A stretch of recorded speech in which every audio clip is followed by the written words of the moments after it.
Hi, hello and welcome. Welcome back to another Onkruid video. Sometimes in life you have to make hard decisions. And for me that decision right now was I was going to open up the window, but then I realized no, I want to record. And now I'm sitting here again in Sahara temperatures. One nice thing though, it's finally raining.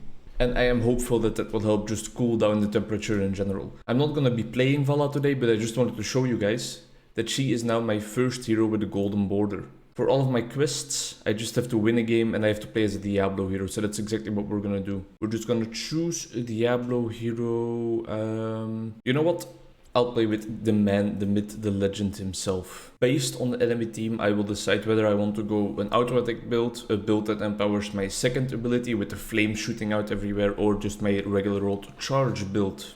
Diablo is a very fun hero. He's a tank, so his main role is soaking up damage for the rest of your team, but what I also like about him is that he can pump out heaps of damage as well, especially in the crowd control field. He really knows how to kind of keep a lash on the enemies and keep them in the same place. His first ability, his Q ability, is a charge. He charges into an enemy. If he charges the enemy into terrain, so into like a wall or a tower or anything, the enemy is stunned. His second ability, his W, that's the one where he shoots out flames in the cone in front of him and the flames then come back.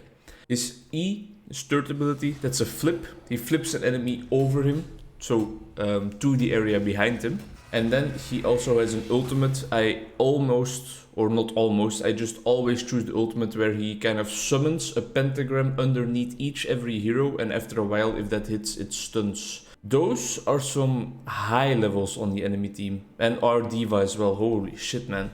I'm sitting here all proud that I finally got my first level 15 hero, and these people have like level 100 on 15 heroes. We're on the Tomb of the Spider Queen map. I really enjoy this map. It's quite a small one, so it's easy to roam between the lanes. And as Diablo, you are quite proficient at ganking. Ganking, if you don't know, just explaining everything at a calm pace right now, is like coming in for a surprise attack from the side, something they don't expect. The only sad part about the fact that it's raining today, it's very good for the plants and stuff, even though it's quite dangerous after so long of a drought, because the soil is not really permitting the water to soak in right now, so it all just floods away. But the only sad part about it is that just today we were planning on going to an outside event with music and fresh pizza. I hope we can still go. I hope the rain stops in the afternoon, but it's quite sad that the last couple of days when we sat inside all the time, it was just scorching heat all around. And now the one day that it actually would be welcome, it is messed up. Didn't talk about what we had today. We have a Leoric, I like that a lot, and we have Vala, Kuhira as main damage dealers, and then we have a Diva as kind of an all-around character. Enemy team has a Joanna as a tank, a Kael'thas, who is one of my most hated champs lately, most hated heroes. They also have Lunara, Orphea, and Nazeebo. It's not an auto-attack build game. Joanna is the only one that I will consistently auto-attack. I think I'm just, because it has been so long, I'm gonna go for the easiest build, which is presumably the Q build, and which is all about charging. Not the best start to the game I could imagine, but yeah, I'm not that used to playing tanks, so it takes quite a bit of getting used to get back into it. But I do see that my team is already soaking up the XP around multiple lanes nicely, so that's something I always really enjoy. Let's get a little bit of damage in there, and then let's mount up and see if we can gank someone over here. Is someone still in the lane? Or did they back away? Lunara is still here, but she seems to be playing quite careful. That was not bad, but definitely not great. I'm glad that we have the game sound again, at least this video, because that was really an eerie vibe last video. Just a bit too much silence in my opinion. I always talk about wanting to have like a commentary focused channel and having that be the most important part of my videos, but that was a bit over the top. Oh man, bad play. I thought I could stun her against the Nazeebo well, but I guess that's not possible. And also I was just messing up targeting. I was focusing way too many targets. They do have a bursty team, don't they, huh? Orphea and Kael'thas really just like can pop you out of existence in a second. And then they also have Nazeebo and Lunara for both damage over time dealers. It's gonna be a tough game. We also have quite a strong team though. What build is Vala going? Her Q build. Let's just focus, let's go back to basics. When things are going difficult in life or in video games especially, what helps me out a lot is just going back to basics. going to the basic mechanics and try and perfect them. Right now it's gonna be soaking, it's gonna be moving around, it's gonna be just having map control. Don't try any fancy tricks, don't try any combos or anything, just nice and calm. Just a nice little stun right there, dealing some damage to the Joanna. All of my W flames hit, and that's it. That was just a proficient trade. That was just an efficient trade. Nothing too crazy. Back to basics. Help out our diva over here.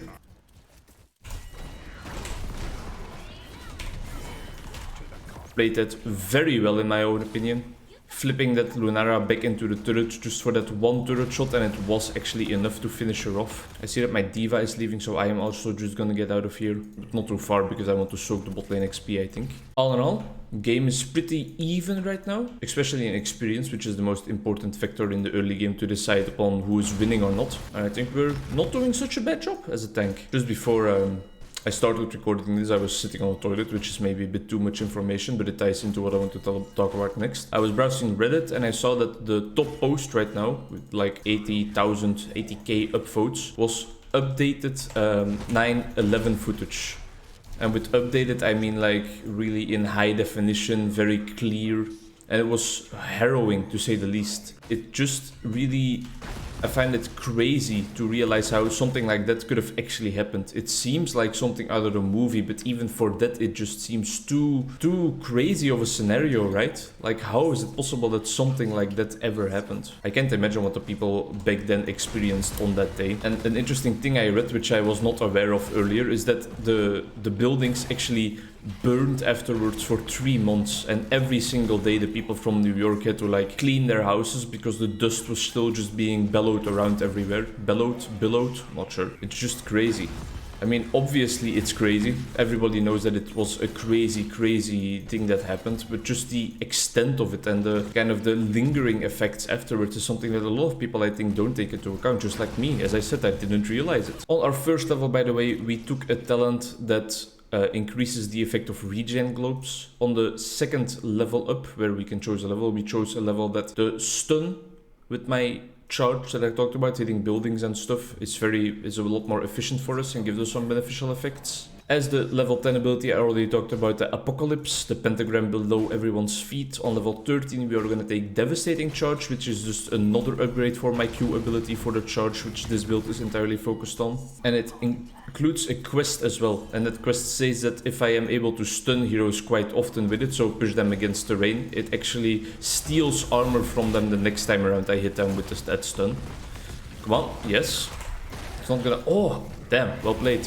Alright, so we need to keep that in mind. Joanna can deny crowd control, so not the best target for flipping and then stunning. At level 16, we are gonna get the taunt, or the ability rather, that makes my Q, my charge, reset my E ability. So I can E and then charge and then walk around them and E again if I want to. I just completed my quest, which is a part of my passive, and it actually states that when 100 souls are collected near me, which I think happens when just any kind of enemy dies near me, I get a passive that instantly revives me. What you gonna do now, Joanna? Huh? You little bitch. Alright, she's just gonna walk away. Not great. Joanna is here again. I'm just gonna try and keep her in here for a second. I wanted to get the body block in there, but it didn't work out. Don't die over here, please. I don't necessarily want to do this. Great ult by me, if I do say so myself. Yeah, that was pretty well played. I am probably gonna pay with my life, but I have my passive to instantly revive me. So as you can see now, my death timer is very slow. My death timer is very fast, rather. But I do lose my souls. So again, I need to get 75 enemies to die near me. I hope there's never gonna be anything else like 9/11, you know? Some would argue that things like the Holocaust and stuff are equally disturbing, but I think that 9/11 is just like such a impactful single event, where the Holocaust is like a very nice try, Vela. Where the Holocaust is like a very long period of horrors. I don't think there has been a single event that has been as impactful on the world, on world politics of Sika, on everyone's feelings of safety probably as well, than 9/11. And kind of puts into perspective whether it's actually a laughing matter or not, because I tend to joke about 9/11. but not like in a fashion that just minimizes what happened, that minimizes the tragedy, but saying that it's like an inside job orchestrated by Bush, stuff like that, the classics. And most of the time I am like an adversary for, or an advocate for everything being a laughing matter. You should be able to see the humor in everything and use humor as a coping mechanism, but then once you see like the images, that really disturbing images, it kind of becomes an uncertainty whether that really is okay to laugh at it, in my opinion. Not a bad ult, but in general that was not a great fight. We're not doing so greatly.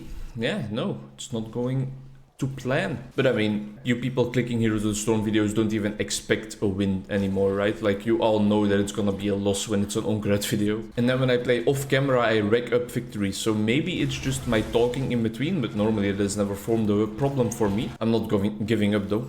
We can still do this. She should just be dead, right? Definitely. Body block her. Are you sure about that? And she's out. What the fuck? Not great. I really thought that would have just been an easy kill. I don't know if it was my flip that messed that up, but I thought I was doing a great job. Oh man, I hate Kael'thas so much. I was very young when 9/11 happened, so it's not like I remember anything. A lot of people always say like, oh, days like that you remember exactly where you were and what you were doing once you heard the news, and you probably spent the entire day nailed to the ground before your television, but I don't have any experience like that. Kira, we don't want to fight this, my man. Kira, we don't want to fight this, my man. Unless Diva is around here now.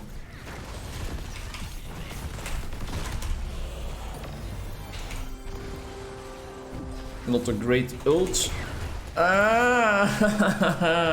I keep just getting ripped a new asshole each single team fight. I presume my parents will probably be able to tell me what that day was like for me and especially for them, but I'm also just bad at autobiographical memory. Like early events and stuff, I really never have any idea. I forget almost everything that has happened in my life. And it's quite sad sometimes, but I've just gotten used to it. And I think, and this is gonna sound very like erudite, or however you say it.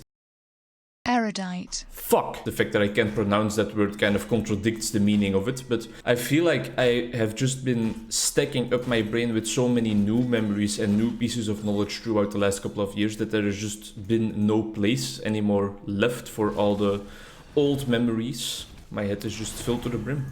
Arvella sure doesn't mind getting in there, getting her hands dirty. 8 deaths, huh? At 12 minutes. Yeah. That's pretty goddamn nice, you know what I'm saying? I'm not gonna engage because we don't have the firepower, I think, unless if I can do something like this. Get the tank away from the rest of the team. Make sure we try to dodge some of the Kael'thas talents, get our ult in there, even though I don't think we will hit many people. And we die. And we just die. Oh! I'm proud of that. That was very much worth it, I believe. How can we be 3 levels behind? I'm always interested in human tragedies and like reading about them, watching footage about them. Not that in a cynical manner. It's not like I'm, oh yeah, I love seeing people suffering. Concentration camps turn me on. There have to be like some people that are like that, right? I mean, sadists might be like that, but just in general, people that get like turned on by atrocities? Yeah, sure. Atrocity. I'm not like that at all, but I just find it interesting to see how humans can come to such a point that they do things like that to each other. A very famous research in that front is, I forgot his name for a second, it's Milgram, right? Where he had like this study to see if people could electrocute each other to like a big extent, to a painful point really. Leoric, my man, we don't want to do that. My team just like, they just die, right? Or is that just me? I also have 5 deaths, so I shouldn't be trash talking, but it's not even trash talking, it's just being confused at their actions. Yeah, I don't remember Milgram's research exactly in detail. I know that we learned about it in social psychology in the first year, but basically he told research participants that they were electrocuting other people. They were determining the severity of the shock that the other people would experience. And he was like, no, people won't be able to go to the maximum shock capacity because they are too loving for each other. And then they just were like, zap, bst. They just did it. and he was kind of confused, and I think the research tied into like how can Nazis have convicted such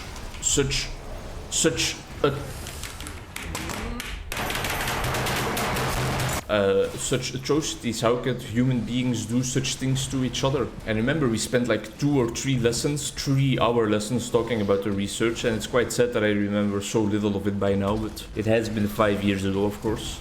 And I think that is definitely the curse of the way that universities here in Belgium, maybe in general, work. You get taught all this information, you have to reproduce it on exams, but then that kind of induces a learning manner that has the information stocked inside of you for one day, but after the exam it just all leaves your body, because the next day, not the next day, but like in a couple of days you have the next exam already, so you have no choice, you have to empty your head. And I think that is sad. That is a very large problem in the education system and the way exams are set up. Not that I know a solution or anything, that I know how to do it better, because I'm not an expert on that front, but it just is quite sad. I feel like I could have gotten a lot more out of university if there would, for example, be a bit more time between some of our exams, just to have the information that you just spent so long studying actually consolidated in your long-term memory and not just get kicked out of it to make room for new insignificant details. Damn, they have web weavers again, huh?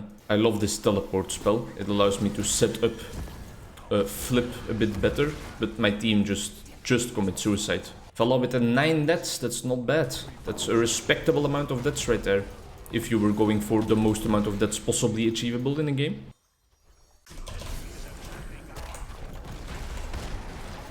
Oh, if that wasn't clean, then you can call me Sally, bro.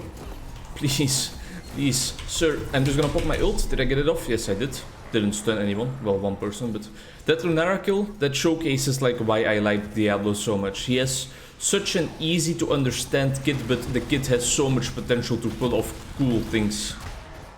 Didn't get the stun off there, but still, we let her take quite a lot of core damage. I mean, you can all see that the game is definitely over, but I feel like I showed off some of the potential Diablo entails. All in all, not the best game. Maybe for the next episode, which is episode 5. Not that I'm really counting them in this series, because they are just all singular games. They don't follow each other in a logical manner. But maybe for the next episode, I should try to like just record games until I get a win, because seeing me lose over and over and over will not remain interesting for eternity, I believe. Either way, if you did stick through the end, I don't know what enticed you to do that, you crazy person. I'm just rambling about 9/11. Thanks a lot for watching. See you in the next one as well. Have a nice day. Bye.